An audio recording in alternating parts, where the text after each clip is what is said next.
Good morning. So last week I finally listened to 100 albums on this 500 album listening experience. So that's kind of exciting. So that means we're 10 weeks into 2018, which is pretty cool. Number 409 is Strange Days by The Doors. Of course, this is the first entry by The Doors on the list.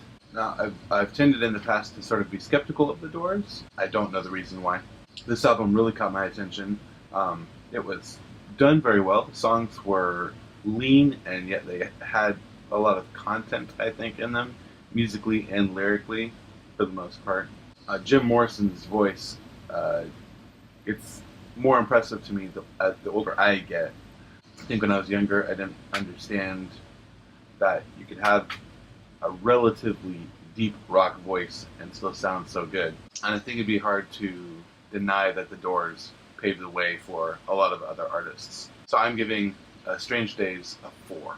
Number 408 is I Do Not Want What I Haven't Got by Sinead O'Connor. This album is about as 90s sounding an album as I've heard so far, which made it a little annoying to listen to. Everything is drenched in this really washy plate reverb, which muddles the sound, hides the music in a lot of ways. It turns into noise, honestly. Some of the songs, I guess you could call them minimalist in that there's only one or two elements that repeat through the whole thing. And we've already seen so far on this list how sometimes that works, and sometimes that doesn't work. For me, this album did not work at all. I'll give Sinead props for her singing. She's a pretty good singer, but her songs are not good on this album. They don't sound good. They don't hold up to modern standards. I didn't find anything of value either musically, lyrically, or in production. So I'm going to give Sinead O'Connor a 0.5 for her singing. And number 407 is Sandinista by The Clash. This is a pretty big album. This is a triple record. So my impression of The Clash was that they were a punk band, and this album is, it would be a stretch to call it punk. It's not really a genre at all. There's reggae in here, there's dub, there's some disco, there is some new wave, there's punk.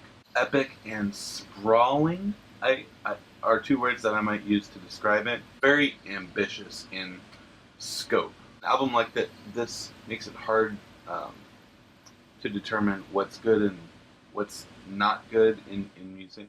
Well, out of 3 records, I probably enjoyed maybe 3 songs that I actually got something out of myself. So in terms of the enjoyment, I would give this like a 1 or less. But in terms of the artistry that went behind it and the ambition and the success that they achieved in realizing that ambition, I'm going to give this a 3. Number 406 is Rid of Me by PJ Harvey. So this is the second album by PJ Harvey that I've had on this list, and I'm enjoying her music more and more. It's got a lot of grunge, alt sort of goth rock influences, very aggressive. It sounds amazing. Between the vocals and the backing band, especially the drums, I really thought this was a fantastic rock album. Again, you can feel her energy and her passion in every moment of the song. She's upset about something, and you can really feel that upsetness. So this album was excellent. So I'm going to give this a 4. Number 405 is Radio City by Big Star. So Big Star come back again. I think this is their 3rd record that I've heard so far. And I have to say, I am really enjoying them more and more the more I listen to them. It's as straight ahead rock as you could wish for, and it's done extremely well. The songs are pretty tight.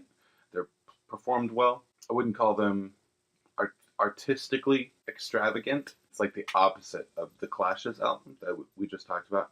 The ambition is limited. Having that limit to their ambition gives each song a lot of focus.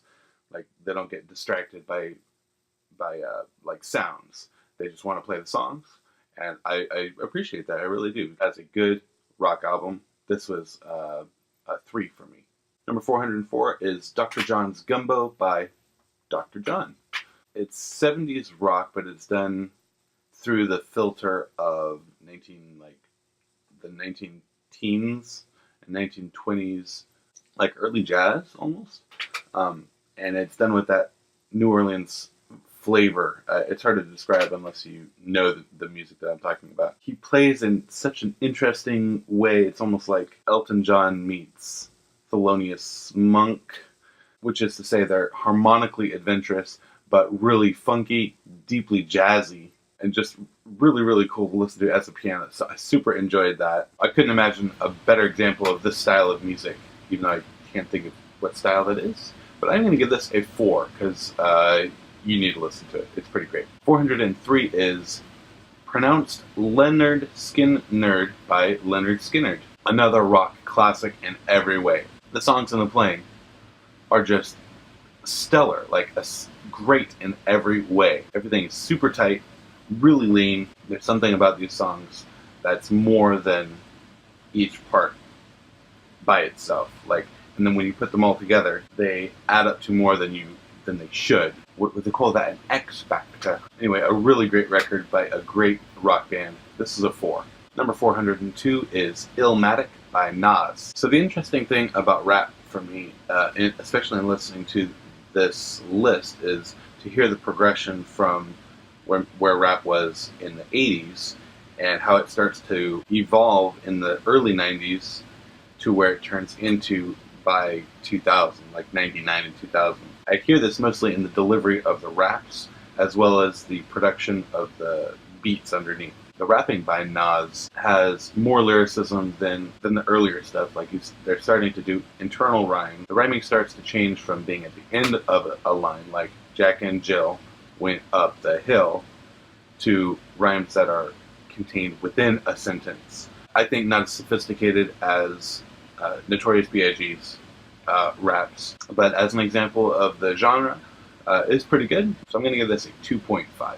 Number 401 is Californication by Red Hot Chili Peppers. Now this is a good album, but this is a fairly long album. Got a lot of stuff in it. I think this was not only a great sounding album, but a pretty influential album. I don't know if the philosophy of the band is something that I personally agree with, but music-wise, as good as this gets. I'm going to give Californication a 3. And last, number 400 is the best of The Temptations by The Temptations. So I know I said that I was going to knock off best of albums, greatest hits, but I made an exception for this one because so far the greatest hits album, I was thinking a lot about this, so far the greatest hits albums that have been on this list have been by groups who didn't release, album-sized albums. They're groups like The Temptations who released records and singles with 2 or 3 songs on, or sometimes even 1. So the greatest hits is just a collection of those singles. So it makes a little more sense once I thought it all the way through to give those groups a bit of a chance. The Temptations are legends, obviously, in soul and R&B. I really did think that I would enjoy this more than I ended up. My biggest problem, I think, is that once you've heard 2 or 3 songs, you've almost heard them all. The style is such that a lot of them tend to repeat the way that it sounds. To me, it's not music that you sit down and study. It's music that you just throw on or dance to or sing along with. It's not musically deep. I would say it's fairly shallow. It's really well done, even though it's limited in what you can get out of it in purely musical terms. So I'm going to give this a 2. So there we go. We've made it through the first 100 albums of the year. So I've tabulated that of those 100 albums, 24 got my highest rating of 4, and all of them I've put on a playlist, which I'll include in the description. Only 3 ended up with a 0 rating, which is in one way good because that's only 3%. In another way, it makes you think about why is this album on this list? So the biggest surprise of this first 100 albums is easily Loretta Lynn's Greatest Hits, which came up very early in the year.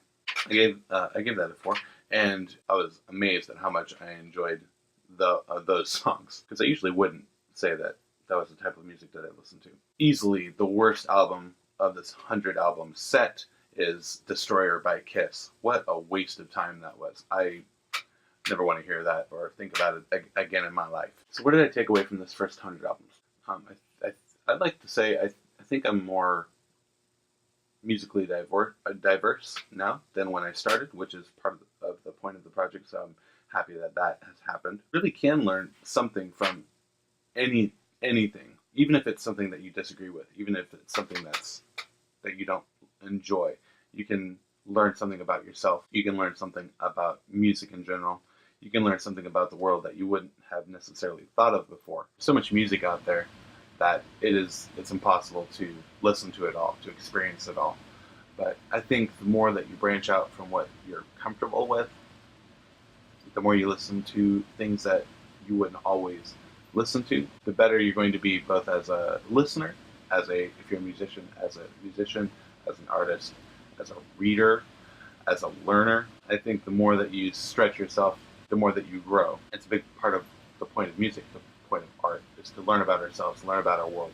So I'd encourage you to do a project like this on your own. Listen to some music on this list that you wouldn't normally listen. Pick out one that you think, oh, that's got to be terrible, and just listen to it. And if it's terrible, then you know something more about the world. And if it's great, you know something more about yourself. So I'm super excited about the next 100. We'll be starting 399, actually. I'll be starting 399 today. So thanks again. If you have any comments or disagreements or agreements about this project so far, leave me a comment, and I will see you on the next one. Thanks.